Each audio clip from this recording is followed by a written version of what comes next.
ಬೈಲಹೊಂಗಲ ನಗರದಲ್ಲಿ ಕಳೆದ 5 ವರ್ಷಗಳಲ್ಲಿ ಬೈಲಹೊಂಗಲ ತಾಲೂಕು ಸಾರ್ವಜನಿಕ ಆಸ್ಪತ್ರೆ ಆರೋಗ್ಯ ಸೇವೆಯಲ್ಲಿ ಗಣನೀಯ ಪ್ರಗತಿ ಸಾಧಿಸಿದ್ದು, ರಾಜ್ಯದ ಅತ್ಯುತ್ತಮ ತಾಲೂಕು ಆಸ್ಪತ್ರೆಗಳ ಪೈಕಿ ಒಂದಾಗಿ ಹೊರಹೊಮ್ಮಿದೆ ಎಂದು ಶಾಸಕ ಮಹಾಂತೇಶ್ ಕೌಜಲ್ಗಿ ಹೇಳಿದರು. ನಗರದ ಸಾರ್ವಜನಿಕ ಆಸ್ಪತ್ರೆಯಲ್ಲಿ ಶುಕ್ರವಾರ ನಡೆದ ತಾಲೂಕು ಮಟ್ಟದ ಆಸ್ಪತ್ರೆ ಸುಧಾರಣಾ ಸಮಿತಿಯ ಸಭೆಯ ಬಳಿಕ ಪತ್ರಿಕಾಗೋಷ್ಠಿಯಲ್ಲಿ ಮಾತನಾಡಿದ ಅವರು, ಆಸ್ಪತ್ರೆಯ ವೈದ್ಯರು, ಸಿಬ್ಬಂದಿ ಹಾಗೂ ನೌಕರರ ಸಮರ್ಪಿತ ಸೇವೆಯಿಂದ ಸಾರ್ವಜನಿಕರ ವಿಶ್ವಾಸ ಹೆಚ್ಚಿದ್ದು, ಆಸ್ಪತ್ರೆಯ ಆರೋಗ್ಯ ಸೇವೆಯ ವಿವಿಧ ಕ್ಷೇತ್ರಗಳಲ್ಲಿ ಗಮನಾರ್ಹ ಸಾಧನೆ ಮಾಡಿದೆ ಎಂದು ತಿಳಿಸಿದರು. 4 ವರ್ಷಗಳ ಹಿಂದೆ ಆಸ್ಪತ್ರೆಯಲ್ಲಿ ತಿಂಗಳಿಗೆ ಕೇವಲ 30 ರಿಂದ 40 ಹೆರಿಗೆಗಳು ನಡೆಯುತ್ತಿದ್ದರೆ, ಕಳೆದ 6 ತಿಂಗಳ ಅವಧಿಯಲ್ಲಿ 1467 ಹೆರಿಗೆಗಳು ನಡೆದಿವೆ.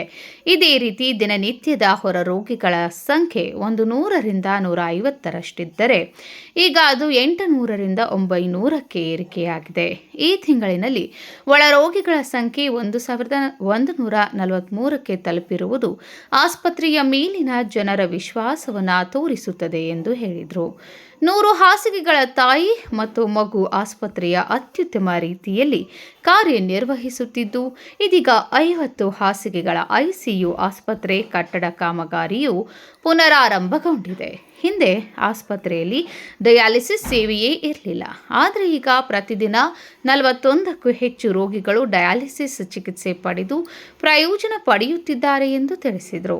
ಆಸ್ಪತ್ರೆಯ ಮೂಲಸೌಕರ್ಯ ಅಭಿವೃದ್ಧಿಗೆ ವಿಶೇಷ ಆದ್ಯತೆ ನೀಡಲಾಗಿದೆ. ಆಸ್ಪತ್ರೆಯ ಆವರಣದ ರಸ್ತೆ ಮತ್ತು ಚರಂಡಿಗಳನ್ನು ಕಾಂಕ್ರೀಟ್ ಮಾಡಲಾಗಿದ್ದು, ಹಳೆಯ ಕಟ್ಟಡಗಳನ್ನು ಹಂತ ಹಂತವಾಗಿ ನವೀಕರಿಸಲಾಗಿದೆ. ಒಳ ರೋಗಿಗಳಿಗೆ 2 ವೇಳೆ ಉಚಿತ ಊಟದ ವ್ಯವಸ್ಥೆಯನ್ನು ಕಲ್ಪಿಸಲಾಗಿದೆ ಎಂದು ಹೇಳಿದರು. ಚರ್ಮ ರೋಗ ತಜ್ಞ ಮತ್ತು ರೇಡಿಯೋಲಾಜಿಸ್ಟ್ ಹುದ್ದೆಗಳನ್ನು ಹೊರತುಪಡಿಸಿ ಬಹುತೇಕ ಎಲ್ಲ ವೈದ್ಯಕೀಯ ಹುದ್ದೆಗಳನ್ನು ಭರ್ತಿ ಮಾಡಲಾಗಿದೆ. ಪ್ರಸ್ತುತ ಆಸ್ಪತ್ರೆಯಲ್ಲಿ 19 ವೈದ್ಯರು ಸೇವೆ ಸಲ್ಲಿಸುತ್ತಿದ್ದಾರೆ. ಸರ್ಕಾರದಿಂದ 1 ಹಾಗೂ ಶಾಸಕರ ನಿಧಿಯಿಂದ ಮತ್ತೊಂದು ಆಂಬ್ಯುಲೆನ್ಸ್ ಒದಗಿಸಲಾಗಿದ್ದು, ಸಾರ್ವಜನಿಕರ ಅನುಕೂಲಕ್ಕಾಗಿ ಆಸ್ಪತ್ರೆಯ ಹೊರಭಾಗದಲ್ಲಿ ಶೌಚಾಲಯ ನಿರ್ಮಿಸಲಾಗಿದೆ ಎಂದು ಮಾಹಿತಿ ನೀಡಿದರು.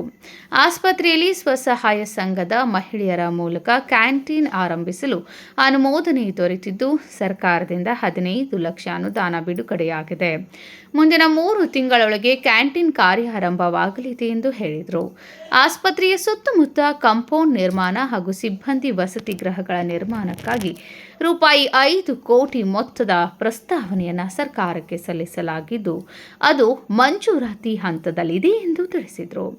ಸರ್ಕಾರಿ ಆಸ್ಪತ್ರೆ ಎಲ್ಲ ವರ್ಗದ ಜನರಿಗೆ ಆರೋಗ್ಯ ಸೇವೆ ಒದಗಿಸುವ ಕೇಂದ್ರವಾಗಿದ್ದು, ಅದರ ಮತ್ತಷ್ಟು ಅಭಿವೃದ್ಧಿಗೆ ಸಾರ್ವಜನಿಕರ ಸಹಕಾರ ಅಗತ್ಯವಾಗಿದೆ. ಲಕ್ಷ್ಯ ಯೋಜನೆ ಹಾಗೂ ಇ-ಪಾಸ್ ಯೋಜನೆ ಅನುಷ್ಠಾನದಲ್ಲಿ ಆಸ್ಪತ್ರೆ ರಾಜ್ಯದಲ್ಲೇ ಪ್ರಥಮ ಸ್ಥಾನದಲ್ಲಿದೆ ಎಂದು ಹೇಳಿದರು. ಸರ್ಕಾರಿ ಆಸ್ಪತ್ರೆಯಲ್ಲಿ ಚಿಕಿತ್ಸೆಗಾಗಿ ವೈದ್ಯರು ಹಣ ಪಡೆಯುತ್ತಾರೆ ಎಂಬ ಆರೋಪದ ಕುರಿತು ಸುದ್ದಿಗಾರರ ಪ್ರಶ್ನೆಗೆ ಉತ್ತರಿಸಿದ ಶಾಸಕ ಕೌಜಲ್ಗಿ, ಈ ಕುರಿತು ತಮ್ಮ ಗಮನಕ್ಕೆ ಯಾವುದೇ ದೂರು ಬಂದಿಲ್ಲ. ಒಂದು ವೇಳೆ ದೂರು ಬಂದರೆ ಸೂಕ್ತ ತನಿಖೆ ನಡೆಸಿ ಕ್ರಮ ಕೈಗೊಳ್ಳಲಾಗುವುದು ಎಂದು ಸ್ಪಷ್ಟಪಡಿಸಿದರು. ಮುಖ್ಯ ವೈದ್ಯಾಧಿಕಾರಿ ಡಾ. ರವೀಂದ್ರ ಕುಮಾರ್ ಜಕ್ಕನೂರ್ ಮಾತನಾಡಿ, ಆಸ್ಪತ್ರೆ ಈಗಾಗಲೇ ಆರೋಗ್ಯ ಸೇವೆಯಲ್ಲಿ ರಾಜ್ಯ ಮಟ್ಟದಲ್ಲಿ 3ನೇ ಸ್ಥಾನ ಪಡೆದಿದ್ದು, ಮುಂದಿನ ದಿನಗಳಲ್ಲಿ ಮತ್ತಷ್ಟು ಉತ್ತಮ ಸೇವೆ ನೀಡುವ ಮೂಲಕ ಪ್ರಥಮ ಸ್ಥಾನ ಗಳಿಸುವ ಗುರಿ ಹೊಂದಿದೆ ಎಂದರು. ಸಾರ್ವಜನಿಕರಿಗೆ ಯಾವುದೇ ಸಮಸ್ಯೆ ಅಥವಾ ಕುಂದುಕೊರತೆಗಳಿದ್ದರೆ ನೇರವಾಗಿ ತಮ್ಮನ್ನು ಸಂಪರ್ಕಿಸುವಂತೆ ಮನವಿ ಮಾಡಿದರು.